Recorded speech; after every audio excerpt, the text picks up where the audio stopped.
Merci, vous pouvez vous asseoir.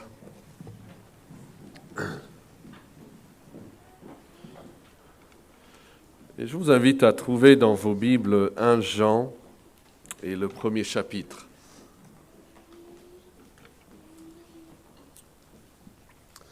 Ça se trouve vers la fin du Nouveau Testament. Vous avez 1, 2, 3 Jean, Jude et puis Apocalypse. Donc, un peu avant Apocalypse, vous avez trouvé cette lettre écrite par l'apôtre Jean. Alors, Jean a écrit l'évangile qui porte son nom, l'évangile de Jean, et puis 3 lettres que nous appelons 1 Jean, 2 Jean et 3 Jean, et puis un 4e livre qui s'appelle Apocalypse, l'Apocalypse de Jean, parfois on le dit. Écoutez la parole de Dieu dans ce premier chapitre. Alors je vous dis d'emblée, avant de lire, même qu'il parle ici de Jésus. Ce qui était dès le commencement, ça c'est Jésus le Christ. Et il dit, ce qui était dès le commencement, ce que nous avons entendu, ce que nous avons vu de nos yeux, ce que nous avons contemplé, que nos mains ont touché concernant la parole de vie. Et la vie, ça c'est Jésus, a été manifestée et nous l'avons vu. Et nous lui rendons témoignage. Ces apôtres ont été avec Jésus, ils l'avaient vu de leurs yeux, ils l'avaient touché. Et donc il dit, verset 2, « Nous vous annonçons la vie éternelle qui était auprès du Père et qui nous a été manifestée. Ce que nous avons vu et entendu, nous vous l'annonçons à vous aussi, afin que vous aussi vous soyez en communion avec nous. Or notre communion est avec le Père et avec son Fils, Jésus-Christ. Et nous écrivons ces choses afin que notre joie soit parfaite. La nouvelle que nous avons apprise de lui et que nous vous annonçons, c'est que Dieu est lumière et qu'il n'y a point en lui de ténèbres. Si nous disons que nous sommes en communion avec lui et que nous marchions dans les ténèbres, nous mentons et nous ne pratiquons pas la vérité. Mais si nous marchons dans la lumière comme il est lui-même dans la lumière, nous sommes mutuellement en communion et le sang de Jésus, son Fils, nous purifie de tout péché. Si nous disons que nous n'avons pas de péché, nous séduisons quelqu'un, mais qui? Nous nous séduisons nous-mêmes. Et la vérité n'est point en nous. Si nous confessons nos péchés, il est fidèle et juste pour nous les pardonner et pour nous purifier de toute iniquité. Si nous disons que nous n'avons pas péché, nous le faisons menteur. Et sa parole n'est point en nous.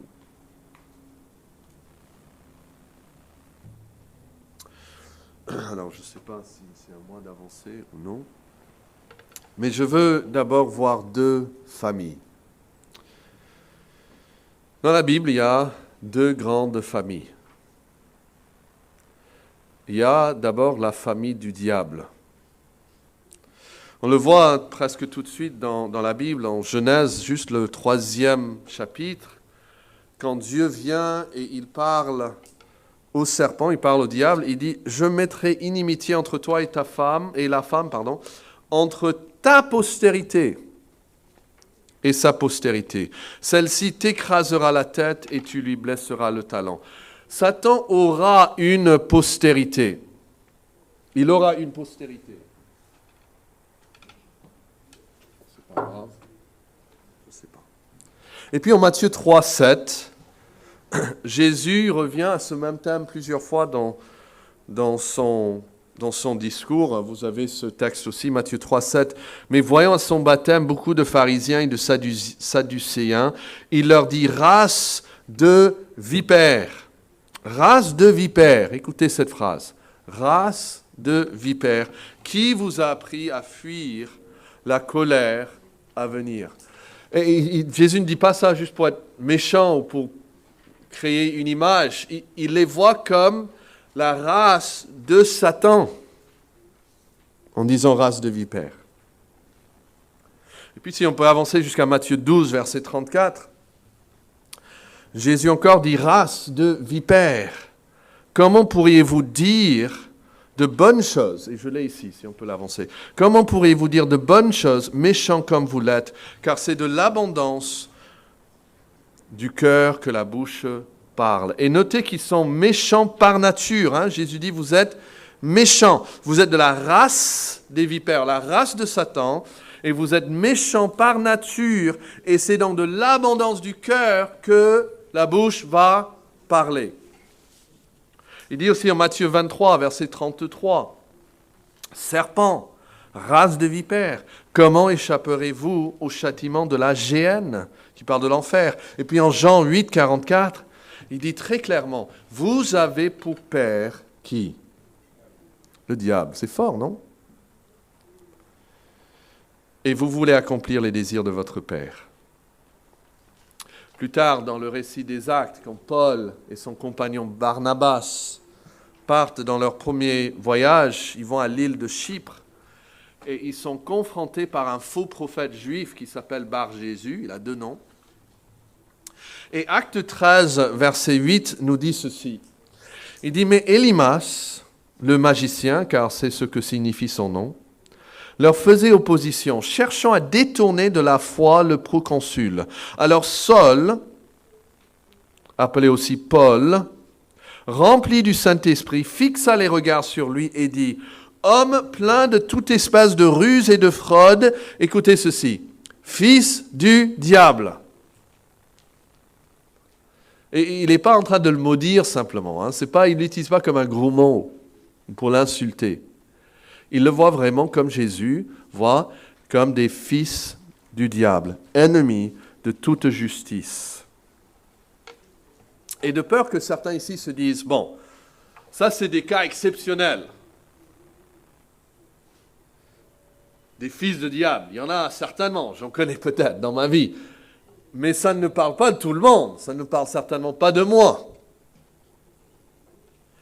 Il y a 2 textes qui rendent très clair le fait que tous ceux qui ne sont pas en Christ sont du diable. Un est en Éphésiens 2. Je vous donne ici, Éphésiens 2.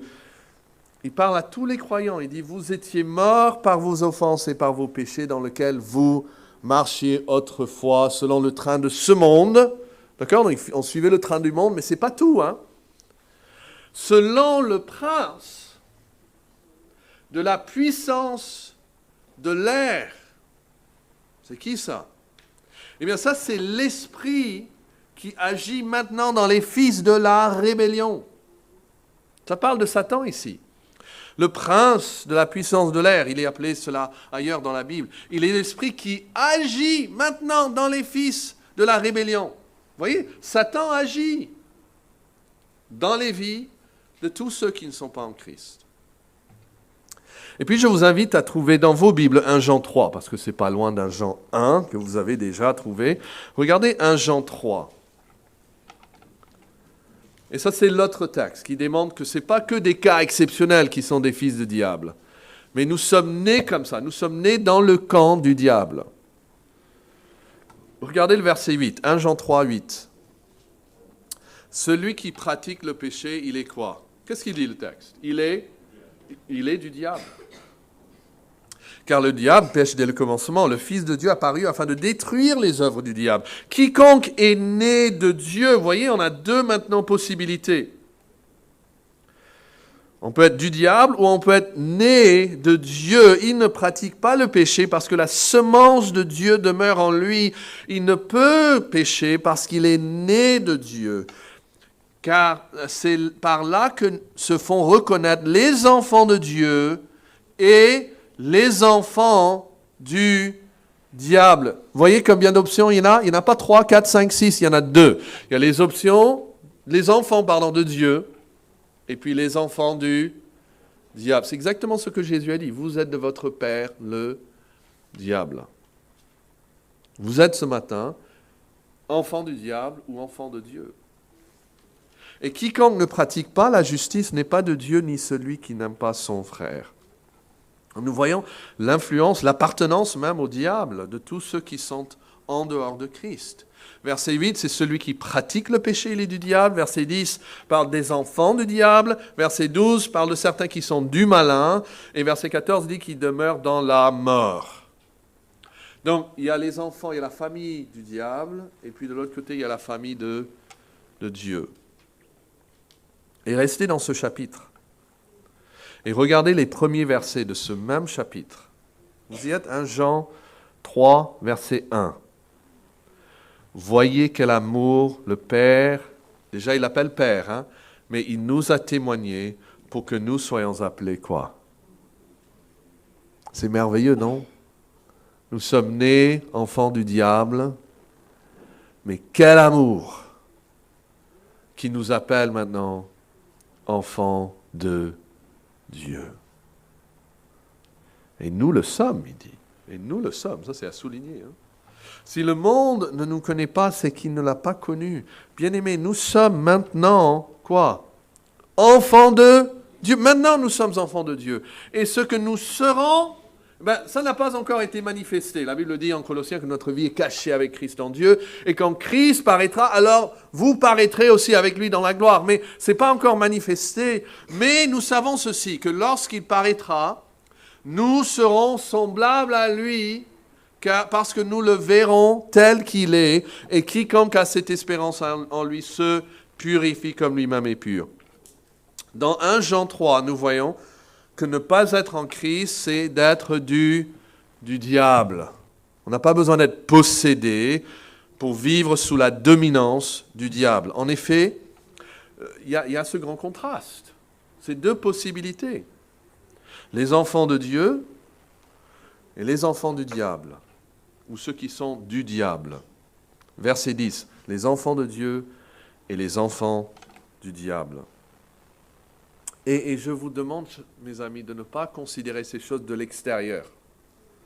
Hein, ce n'est pas comme si on regardait deux familles qui habitent dans la même rue et en train d'observer les problèmes qu'ils ont l'une avec l'autre. Et ouais, ça, ils font bien, et ça, je comprends plus leur position, etc. Mais là, on le regarde à l'extérieur. On ne peut pas le faire ici. Vous vivez dans une de ces deux maisons. Vous êtes enfant du diable ou enfant de Dieu. On n'a pas le regard extérieur parce que nous faisons partie d'une de ces deux familles. Et le grand danger pour ceux qui écoutent la parole de Dieu est de ne pas réaliser qu'ils sont concernés eux-mêmes, que ça concerne leur vie, leur éternité, leur appartenance à Dieu ou au diable. Qu'est-ce qu'il faut faire donc pour entrer de la famille du diable dans la famille de Dieu?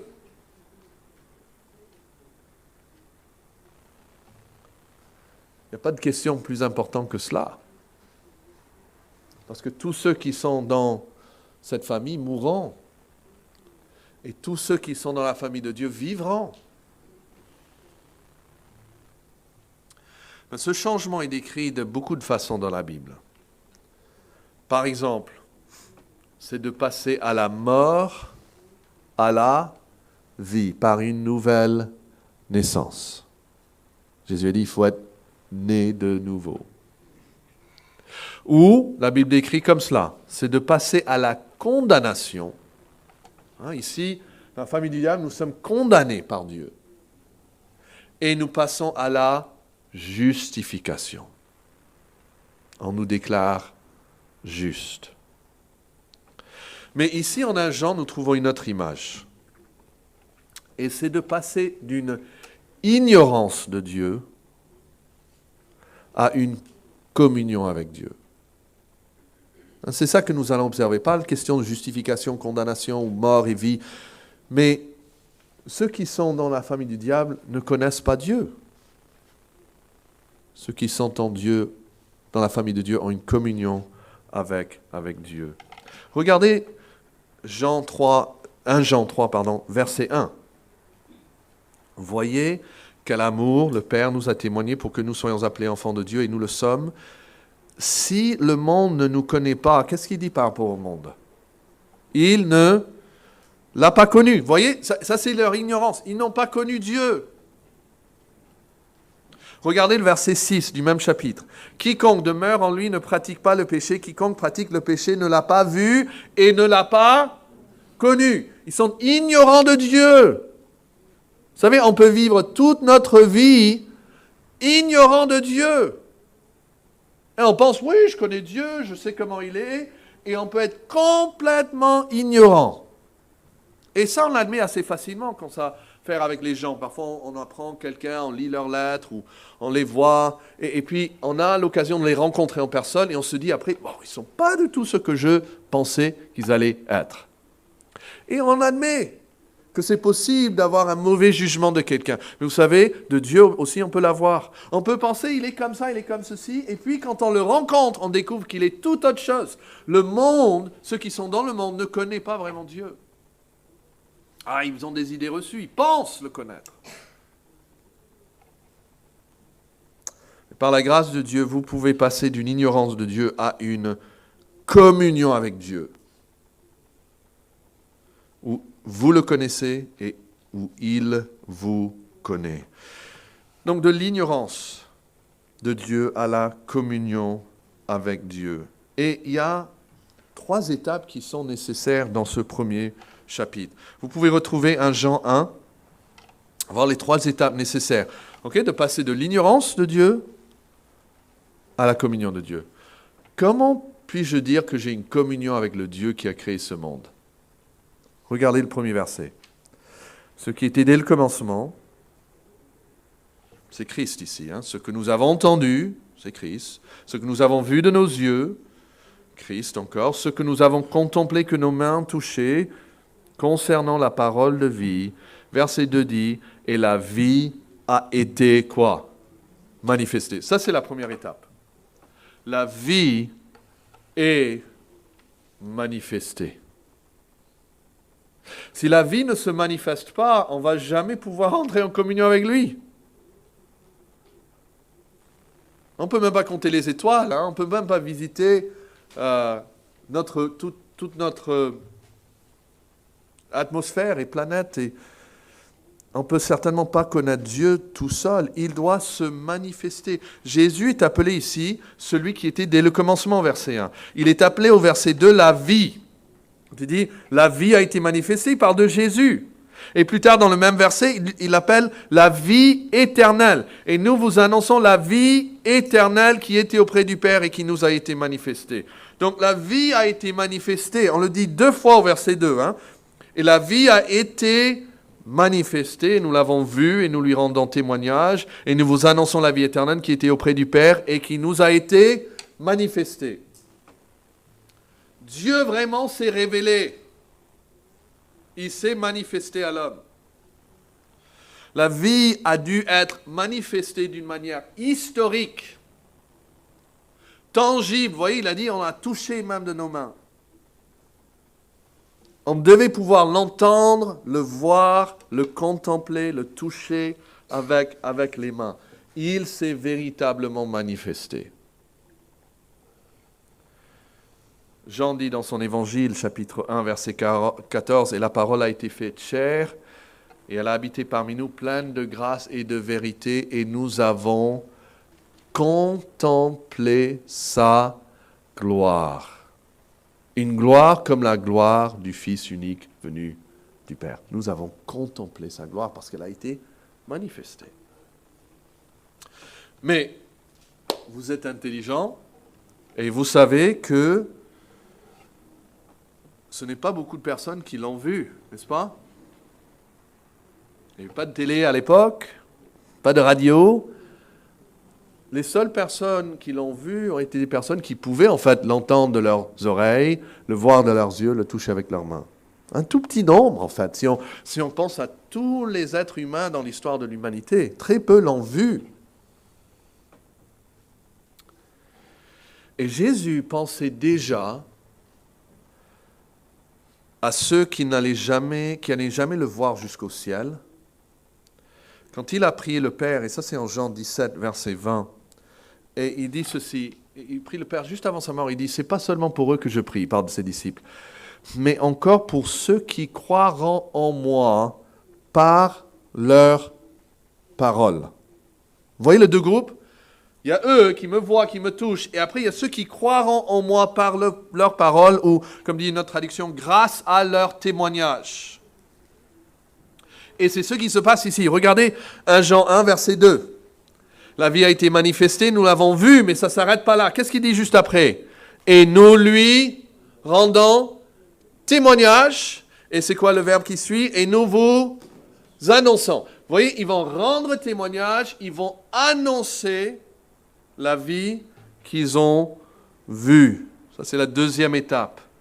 La vie est manifestée, mais après, la vie est annoncée par ceux à qui elle a été manifestée. Il le dit au verset 2 que nous voulons de lire. Il le dit au verset 3. Regardez le verset 3. Ce que nous avons vu et entendu, nous vous l'annonçons. Il dit au verset 4. Et nous écrivons ces choses.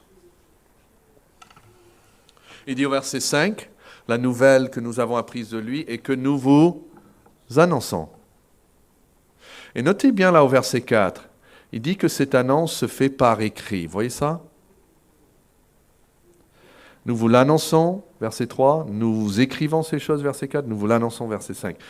Il est impossible de connaître Jésus, la vie éternelle, sans les écrits des apôtres. Il dit à la fin de Romains, chapitre 15, il parle du mystère manifesté maintenant par les écrits des prophètes. C'est comme Jésus a dit dans sa prière, pour ceux qui croiront en moi par leur témoignage ou grâce à leur témoignage. C'est un témoignage écrit. D'accord? Première étape, la vie est manifestée. Deuxième étape, elle est annoncée, proclamée, témoignée par écrit. Ça, c'est une lettre, après tout, qu'il écrit. Et troisième étape, la vie, maintenant, qui est Jésus, on parle de la vie, on parle de Jésus. Il entre en communion avec le pécheur grâce au pardon et à la purification. Jésus, maintenant, peut entrer en communion parce qu'il s'est révélé, parce qu'il est mort pour nos péchés, et parce que cette annonce de la bonne nouvelle après sa résurrection a été témoignée par les apôtres et par écrit, maintenant il peut entrer en communion avec nous. Regardez le verset 9.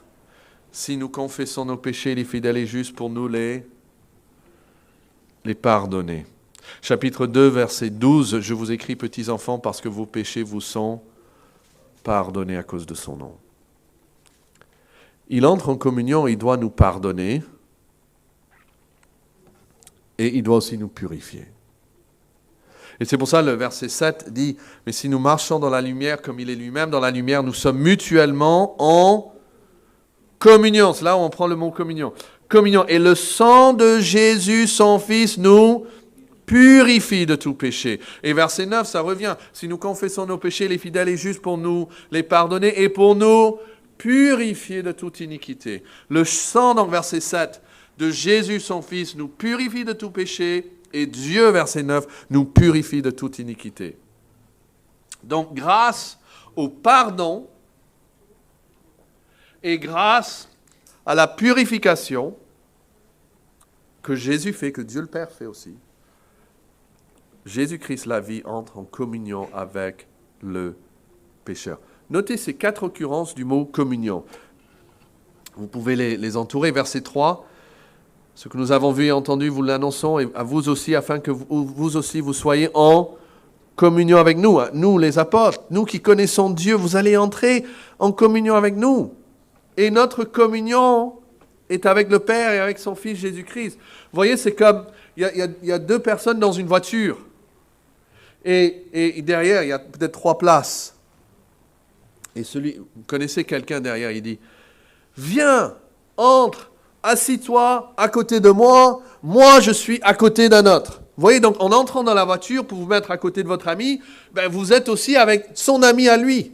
C'est ce que l'apôtre dit. Écoutez, venez, vous aurez la communion avec nous, et nous ici, nous avons la communion avec Dieu le Père et avec son Fils Jésus-Christ. Nous allons tous être donc en communion avec Dieu.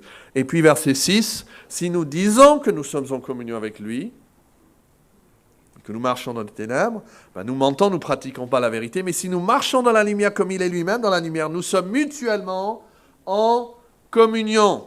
Mutuellement en communion, et le sang de Jésus-Christ, son Fils, nous purifie de tout péché. Alors, voulez-vous rester dans la famille du diable ou être en communion avec Dieu? Mutuellement en communion avec Dieu. Il y a ces 3 étapes. Jésus a dû venir, mourir, ressusciter, se révéler. Les apôtres ont dû l'annoncer, témoigner, le mettre par écrit. Et puis Dieu, son Fils, par son Esprit, doit venir maintenant et sceller cette communion avec le pécheur par le pardon et la purification. Si vous pouvez garder ces 3 étapes en tête, je veux souligner 3 dangers. Et un danger qui va avec chaque étape.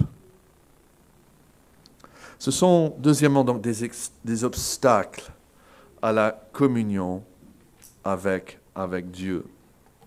Et vous rappelez que la première étape était la vie est quoi? La vie est manifestée. Donc, un premier obstacle lié à cette première étape serait de rejeter que la vie a été manifestée.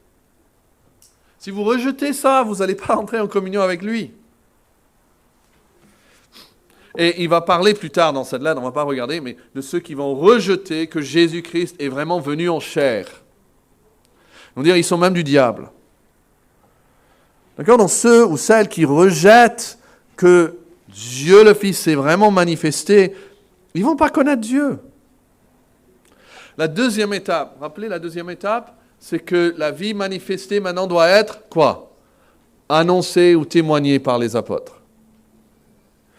Et là aussi, il y a un obstacle. Ce serait de refuser d'écouter le témoignage des apôtres. L'annonce des apôtres est tellement importante et tellement incontournable que l'apôtre Jean peut dire, je crois que j'ai ce verset pour vous, en 1 Jean 4, 6, nous sommes de Dieu, et celui qui connaît Dieu, qu'est-ce qu'il fait? Il nous écoute. Vous voyez cette deuxième étape, les apôtres? Il dit, s'il connaît Dieu, il nous écoute. Et celui qui n'est pas de Dieu ne nous écoute pas. Et c'est par là que nous les apôtres, nous connaissons l'esprit de la vérité et l'esprit de l'erreur. C'est-à-dire, vous pouvez connaître si quelqu'un a l'esprit de la vérité ou l'esprit de l'erreur par son attitude envers l'enseignement des apôtres. Il dit, c'est comme ça que nous connaissons. Parce que s'ils ont vraiment l'esprit de la vérité, ils vont écouter les apôtres. Tout ce que dit le Nouveau Testament. Et donc, comme je vous ai dit, une fois quelqu'un ici, il m'a dit, « Ah, je ne lis pas la Bible, mais j'écoute beaucoup le Saint-Esprit. » C'est impossible. C'est l'esprit de l'erreur. Ce n'est pas le Saint-Esprit. Parce que tous ceux qui connaissent Dieu écoutent les apôtres, il le dit. Et on peut dire toutes les bonnes choses sur Jésus. On peut dire toutes les bonnes choses sur la Bible et les écrits des apôtres. Mais voici un danger encore plus pernicieux, ce que nous disons de nous-mêmes. D'accord? Donc, la première étape concerne rejeter Christ. Mais là, on peut dire, on dit la bonne chose de Jésus.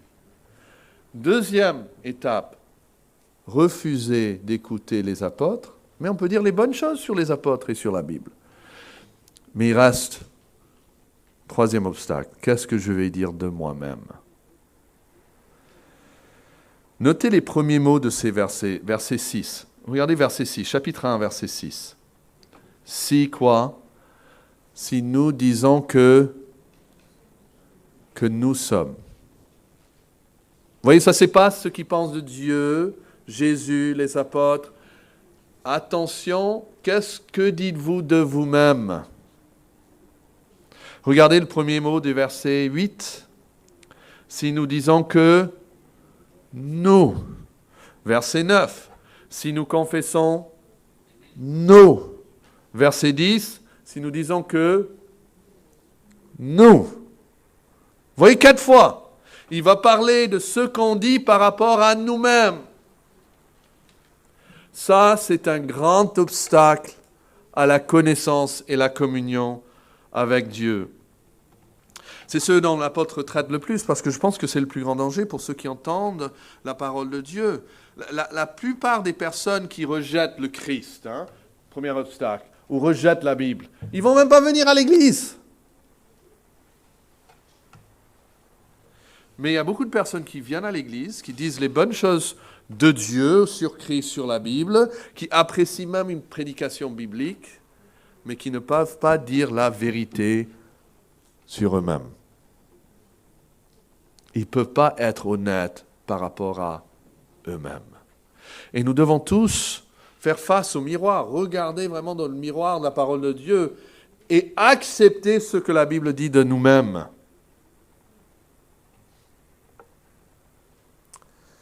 Il y a la possibilité de déclarer des faussetés sur notre péché. Vous voyez ça au verset 8 ? Si nous disons que nous n'avons pas de péché, nous nous séduisons nous-mêmes et la vérité n'est point en nous. Mais si vous refusez de dire à propos de votre péché la même chose que Dieu dit à propos de votre péché, vous détruisez toute la structure. Regardez le verset 10. Vous ne pouvez pas dire « Je crois en Dieu et en Christ, je crois dans la Bible, mais moi je ne suis pas pécheur. » Parce que, verset 10, si nous disons que nous n'avons pas de péché, nous faisons de Dieu quoi? Un menteur, ça c'est le deuxième obstacle. Déjà on rejette la Bible. Ou ça c'est la première étape, obstacle en fait. On rejette Dieu, il est menteur. Et après il dit, sa parole n'est point en nous. Ça c'est plutôt la deuxième étape. On n'a pas vraiment la parole de Dieu en nous. Donc il faut comprendre ce qu'il veut dire quand il parle de pécheur. Et tout le monde ici peut comprendre. Je vous plaide de me suivre. Nous pensons que de dire, là au verset 10, nous n'avons pas péché. Nous pensons que si quelqu'un dit ça, verset 8, nous n'avons pas de péché, ou verset 10, nous n'avons pas péché, que si quelqu'un dit ça, il est en train de dire qu'il est quoi? Il est parfait, je crois. Si quelqu'un dit « j'ai pas de péché », ça veut dire qu'il est parfait. Et bien sûr, nous n'allons pas dire ça. En fait, quand vous faites des sondages, vous demandez aux gens dans la rue « est-ce que vous êtes parfait? Est-ce que vous êtes parfait? Est-ce que vous êtes parfait ?» Vous allez trouver que personne va dire « c'est moi, je suis parfait ». Et donc, on ne se sent pas concerné par ceux qui disent « non, ça c'est pas moi, je ne dis pas que j'ai pas de péché ». Mais bon, c'est une chose facile de dire que je ne suis pas parfait, mais c'est une autre chose de dire que je suis par nature et dans ma pratique un pécheur. Je me rappelle, j'étais jeune, on était à Saint-Gaudens, c'est dans le sud de la France, et dans un marché, et mon père faisait des sondages chrétiens pour essayer d'engager les gens. Et il avait cette idée, il disait « est-ce que vous avez menti avant ?» Les gens disaient « oui », des choses comme ça. « Est-ce que vous vous êtes mis en colère avant ?» Oui. Et puis il leur disait « est-ce que vous êtes pécheur ?» Et là, souvent, les gens, ils n'étaient pas sûrs. C'est comme s'ils n'avaient pas réfléchi à ça. Et le Saint-Esprit, en fait, quand il parle de quelqu'un qui dit « nous n'avons pas de péché », il parle de quelqu'un qui refuse de reconnaître qu'il est par nature quelqu'un qui s'adonne au péché. C'est-à-dire, il regarde le péché comme l'exception, mais pas comme sa pratique régulière. Il se lève en péchant contre Dieu. Il parle en péchant contre Dieu. Il va au travail en péchant contre Dieu. Il n'accepte pas ça. Et ça peut nous aider de regarder le même verbe, mais traduit autrement au chapitre 3. Est-ce que dans vos Bibles, vous pouvez tourner la page à 1 Jean 3 et regarder le verset 6. C'est très important, je crois, pour nous aider. Quiconque demeure en lui, et on trouve exactement le même verbe dans le grec. Quiconque demeure en lui ne pêche pas. Mais ils l'ont traduit un peu différemment ici, les traducteurs. Qu'est-ce qu'ils ont mis? Quiconque demeure en lui ne pratique pas le péché. Et quiconque, il le fait encore, pratique le péché, ne l'a pas vu et ne l'a pas connu. Pourquoi? Ils comprennent, avec justesse même, que quand Jean parlait ici de péché, il ne parlait pas d'un seul événement, mais d'une pratique. Une pratique. Et ça revient à plusieurs reprises au chapitre 3. Regardez le verset 8. Celui qui pratique le péché.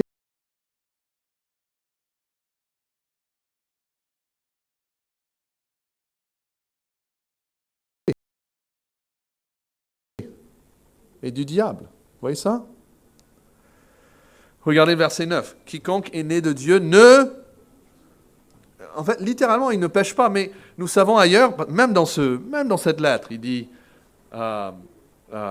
c'est au début du chapitre 2, il dit, je vous écris ces choses afin que vous ne péchiez pas, mais si nous péchons, nous avons un avocat auprès du Père. Il utilise péché dans les deux sens, afin que vous ne pratiquiez pas le péché, mais si vous arrive de pécher, nous avons un avocat auprès du Père. Et donc, dans le contexte, on sait si ça parle de la pratique ou juste d'un seul événement. Et verset 9, 3, 9, dit « Quiconque est né de Dieu, il ne pratique pas le péché, parce que la semence de Dieu demeure en lui, et il ne peut pécher parce qu'il est né de Dieu. » Une autre traduction dit ceci, « Celui qui est né de Dieu ne s'adonne pas au péché, car la vie qui vient de Dieu est implantée en lui et demeure en lui. Et il ne peut pas continuer à pécher puisqu'il est né de Dieu. » Et après qu'on vient à Dieu, le péché, en fait, devient anormal par rapport à notre nature en Dieu.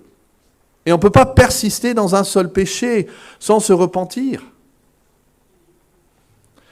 Donc, mais ici, si on s'adonne, celui qui est né de Dieu ne s'adonne pas au péché, il ne continue pas dans nos péchés. Donc, revenez maintenant à 1 Jean 1. Et nous allons mettre cette traduction dans ce verset. Verset 10. Si nous disons que nous n'avons pas péché, au lieu de dire, bien sûr j'ai péché, ça m'est arrivé une fois quand j'avais 10 ans. Non. Si nous disons que nous ne sommes jamais adonnés au péché, livrés au péché, abandonnés au péché. Si nous croyons que toute notre vie, nous avons été plutôt un gars sympa, un gars qui cherchait à être honnête envers les gens. Si ça, c'est notre image de nous-mêmes, un gars qui est peut-être pas exactement parfait, mais qui est pas mal dans l'ensemble et certainement beaucoup mieux que beaucoup d'autres, eh bien, nous le faisons menteur et sa parole n'est point en nous. Vous voyez, le Saint-Esprit parle ici de quelqu'un qui refuse de reconnaître qu'il est par nature quelqu'un qui s'adonne au péché. Et vous pouvez dessiner, si vous voulez, une flèche qui part du mot péché au verset 10 à la phrase au verset 6 qui dit « Nous marchions dans les ténèbres ». C'est de ça qu'il parle. Il reconnaît en fait que ma marche est dans les ténèbres. Je marche dans les ténèbres. Avez-vous pu admettre que pendant des années, vous n'avez fait que marcher dans les ténèbres? Un vrai chrétien peut le dire. Quand je demande aux gens, est-ce que vous connaissez Christ? Parfois, il m'arrive, ah oui, Jean, j'ai toujours connu Christ. Mais un vrai chrétien reconnaît qu'il n'a pas commencé sa vie comme ça. Il a commencé sa vie en marchant dans les ténèbres, en pratiquant le péché. Et il n'a pas honte de le dire, parce qu'il n'est pas son propre sauveur. Hein. Si on doit se sauver nous-mêmes, on doit convaincre nous-mêmes et Dieu que nous sommes pas mal. Mais quand c'est Christ qui nous sauve, nous pouvons être le pire des pécheurs et savoir que sa grâce est suffisante. Un vrai chrétien peut regarder en arrière et dire, en fait, le péché régnait sur moi, comme dit la Bible. J'étais esclave du péché. J'avais pour père le diable. Je marchais selon le train de ce monde, selon le prince de la puissance de l'air, de l'esprit qui agissait avant dans mon esprit. J'étais par nature un enfant de colère comme les autres, destiné justement à l'enfer. Je méritais l'enfer. Et ces hypothèses erronées concernant la gravité de notre péché, que nous entendons partout. Hein, les gens veulent croire que leurs péchés, ce sont des exceptions plutôt que la règle. Et chaque fois, ça commence très tôt, on commence à se justifier soi-même. Oui, j'ai fait ça parce qu'il m'a fait ça. Oui, peut-être j'ai dû faire autrement, mais ça m'est arrivé à cause de cela. Et en fin de compte, si on arrive à la fin de notre justification, on est bon. Combien de fois est-ce que quelqu'un vous a dit, franchement, j'ai péché. Je te demande pardon. Probablement pas beaucoup de fois. Ça prend quelqu'un mature, quelqu'un qui connaît Christ comme sauveur, qui connaît ses propres péchés. Même dans nos familles, nous sommes très rapides à dire, peut-être j'ai fait ça, mais...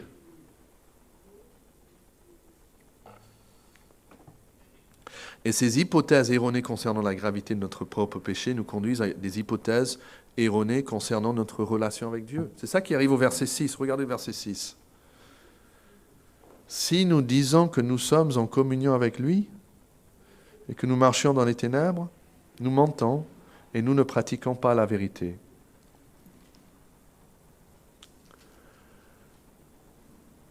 On dit en fait, oui, non, puisque mon péché n'est pas si grave, forcément je dois être en communion avec Dieu.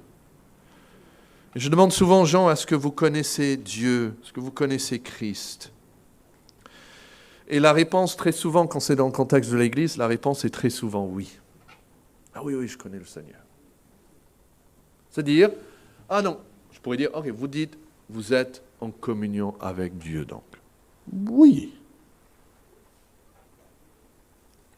Et nous minimisons notre péché, ce qui nous amène à donner une fausse image de notre relation avec Dieu. Nous disons que nous sommes en communion avec lui quand nous ne le sommes pas. Et ça nous amène à pécher davantage. Hein. Nous mentons, il dit. Nous ne pratiquons pas la vérité. C'est un cycle vicieux ici. Nous mentons à nos parents parfois, à nos amis, à l'église. Nous disons, oui, tout va bien entre moi et le Seigneur. Je suis en communion avec lui. Quand en fait, c'est un mensonge. Et vous savez que dans cette salle,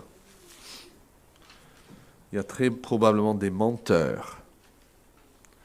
Et ils mentent concernant l'information la plus cruciale de toute l'histoire de l'humanité, leur relation avec Dieu. Imaginez. Je préfère que vous mentez par rapport à vos impôts, que de mentir par rapport à votre relation avec Dieu. De dire que vous le connaissez, vous êtes en communion avec lui, quand c'est un mensonge.